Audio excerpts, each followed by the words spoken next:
जो वैल्यू है 100% में से 30% कम है, यानी कि ये वैल्यू है 70%। तो हमको ये लिख लेना है 70% की वैल्यू दे रखी है 1190 रुपये।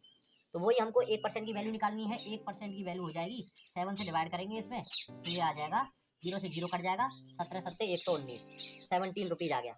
अब उसका क्रय मूल्य क्या होगा? क्रय मूल्य हमेशा 100% होता है, ये याद रखना है। तो 100% की वैल्यू निकालनी है, तो 100% की वैल्यू हो जाएगी 1700 रुपये। भिन्न को मल्टीप्लाई करते हैं हम 100% से, तो भिन्न बदल जाती है परसेंटेज में। जैसे कि 1/2 है मान लो, उसको हमको परसेंटेज में बदलना है, तो इसमें मल्टीप्लाई करेंगे हम 100% से। 100% का मतलब है, परसेंट का मतलब 1/100, 100% का मतलब है 100 इंटू 1/100, यानी कि 1 हो गया। तो कोई फर्क नहीं पड़ेगा, केवल परसेंटेज में चेंज हो जाएगा ये। तो 2 से 100 कट जाएगा 50 टाइम्स, तो ये आ जाएगा 50%। तो 50% को अगर नंबर में बदलना चाहें तो परसेंट को 1/100 कर देंगे, तो 1/2 हो जाएगा। तो हमने इसको 1/2 को परसेंटेज में बदल दिया है 50%। इसी तरीके से मान लो मार्क्स का क्वेश्चन हो, मार्क्स ऑब्टेन्ड, किसी की कितनी परसेंटेज बनी है।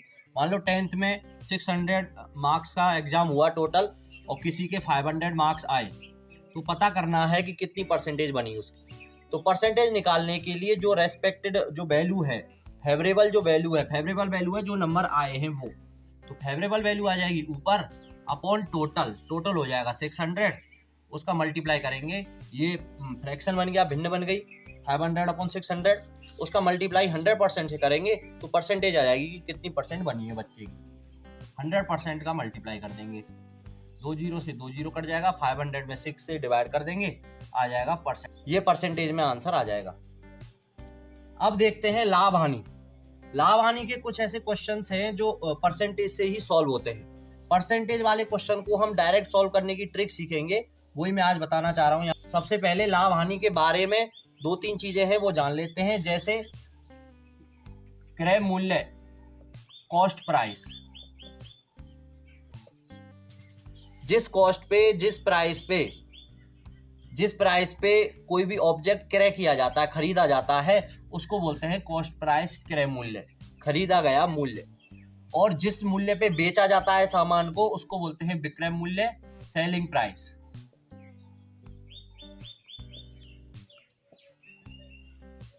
सेलिंग प्राइस एसपी से लिखते हैं, इसको सीपी से लिखते हैं। उसके बाद अगर विक्रय मूल्य ज्यादा है, कम रुपए में खरीद के ज्यादा रुपए में बेचा है, कॉस्ट प्राइस कम है, सेलिंग प्राइस ज्यादा है, तो प्रॉफिट हो जाएगा, लाभ हो जाएगा, प्रॉफिट। इसकी जो वैल्यू निकालेंगे, लाभ की वैल्यू होगी, इन दोनों का डिफरेंस होगा। विक्रय मूल्य ज्यादा होगा लाभ के टाइम पे, तो विक्रय मूल्य माइनस क्रय मूल्य, एसपी माइनस सीपी। और अगर सीपी ज्यादा है, एसपी कम है, ज्यादा की वस्तु है, हमने कम में बेच दी है, तो हो जाएगा नुकसान, बोल देंगे उसको हानि। हानि की वैल्यू निकालेंगे, दोनों का डिफरेंस निकलेगा, क्रय मूल्य माइनस विक्रय मूल्य। इस तरीके से लाभ और हानि निकाल लेंगे। अब बात आती है परसेंटेज। लाभ का परसेंटेज निकलवाए, हानि का परसेंटेज निकलवाए, और क्रय मूल्य और विक्रय मूल्य निकलवाए, परसेंटेज की फॉर्म में दे रखे हो क्वेश्चन में वैल्यूज, तो हम यूज करेंगे इसी कंसेप्ट का। जो हम यहाँ सीखने वाले हैं वो यहाँ पे यूज करेंगे। जैसे कि लाभ परसेंटेज निकलवाए, प्रॉफिट परसेंटेज, तो सबसे पहले फेवरेबल चीज लिखेंगे ऊपर, लाभ। फेवरेबल क्या है? लाभ निकालना है, लाभ का परसेंटेज निकालना है, तो लाभ ऊपर लिखेंगे, प्रॉफिट ऊपर आ जाएगा। नीचे आएगा टोटल। अब इसके लिए हमको जानना है कि जो लाभ होता है या हानि होती है, वो दोनों चीजें होती है क्रय मूल्य पे। ये इसका लाभ हानि का कंसेप्ट है कि लाभ हो चाहे हानि हो, होता है क्रय मूल्य पे। तो बेस जो है वो क्रय मूल्य है, तो नीचे आ जाएगा क्रय मूल्य। हमेशा क्रय मूल्य आएगा, चाहे लाभ हो चाहे हानि हो। ये फ्रैक्शन बन गया, ये भिन्न बन गई। भिन्न को 100% से मल्टीप्लाई कर देंगे, परसेंटेज बन जाएगा। परसेंटेज हमको निकालना है, तो इसमें 100% से मल्टीप्लाई करेंगे, परसेंटेज में आंसर आ जाएगा।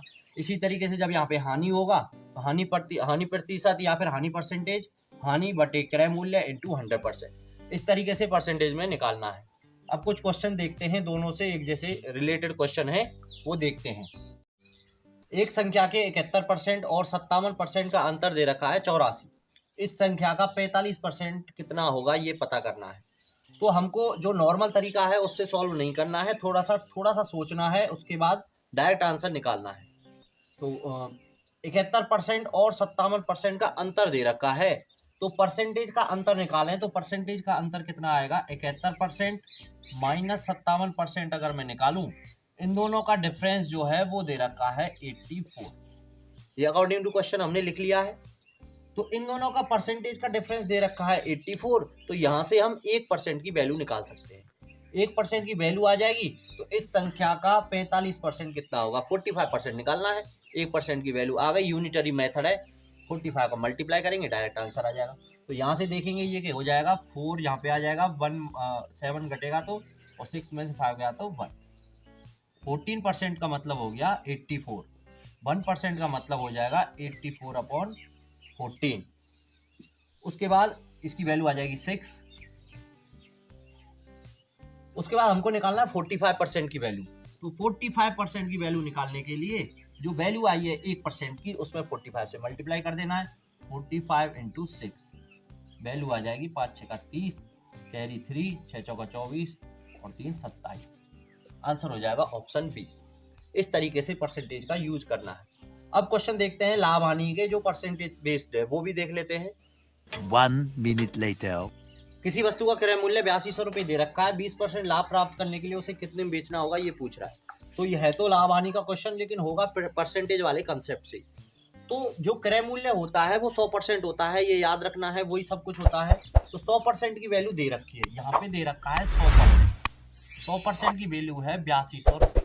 तो 1% की वैल्यू हम निकाल लेंगे, ये आ जाएगा 82 रुपये। 1% की वैल्यू आ गई।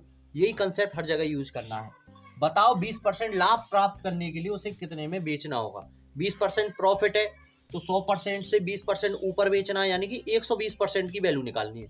ये थोड़ा सा आइडिया लगाना है, बस 120% की वैल्यू निकालनी है, वही आ जाएगा। जो रिक्वायर्ड सेलिंग प्राइस है वो आ जाएगी, 120 का मल्टीप्लाई कर देंगे, 82 × 120, 0 आ जाएगा। 12 का मल्टीप्लाई करेंगे 2 से, 12 दूनी 24, हासिल लगी 2, 12 × 8 = 96, 97 आ जाएगा 9840। ये हो जाएगा सेलिंग प्राइस। तो इस तरीके से ये है ट्रिकी सॉल्यूशन, इसी को बोलते हैं ट्रिकी सॉल्यूशन।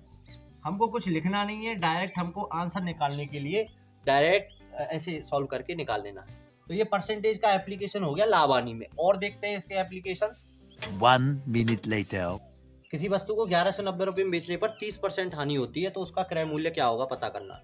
तो ये जो 1190 रुपये हैं ये 30% हानि पर बेचने के बाद है, यानी कि ये जो वैल्यू है 100% में से 30% कम है, यानी कि ये वैल्यू है 70%। तो हमको ये लिख लेना है 70% की वैल्यू दे रखी है 1190 रुपये। तो वही हमको 1% की वैल्यू निकालनी है। 1% की वैल्यू हो जाएगी, 7 से डिवाइड करेंगे इसमें, तो ये आ जाएगा, 0 से 0 कट जाएगा, 17 × 7 = 119, 17 रुपीज आ गया। अब उसका क्रय मूल्य क्या होगा। क्रय मूल्य हमेशा 100% होता है, ये याद रखना है। तो 100% की वैल्यू निकालनी है, तो 100% की वैल्यू हो जाएगी 1700 रुपये। इसको डायरेक्ट निकलने के लिए एक रामबाण बोलते हैं, रामबाण सूत्र है, रामबाण तरीका है। तो उसमें क्या करते हैं, जो वैल्यू पूछ रहा है 100% की वैल्यू पूछ रहा है उसको लिखते हैं ऊपर। अब परसेंटेज की वैल्यू लिखी है ऊपर, तो परसेंटेज ही नीचे लिखना है, लेकिन कौन सा, जो दे रखा है। दे रखा है विक्रय मूल्य कितना है, वो 70%। तो परसेंट अपॉन परसेंट, 100/70। उसके बाद मल्टीप्लाई कर देना है जो वैल्यू इसकी दे रखी है वैल्यू का, percent upon percent into value आएगी, या फिर value upon value into percentage आएगा, तब तो परसेंटेज में आंसर निकलेगा। और इस कंडीशन में percent upon percent into value करेंगे तो रुपीज में आंसर निकलेगा। तो यहाँ पे हमको 70% की वैल्यू दे रखी है 1190। इसको अगर ऐसे सॉल्व करेंगे तब भी आएगा 1700 रुपये। ये भी डायरेक्ट तरीका है सॉल्व करने का।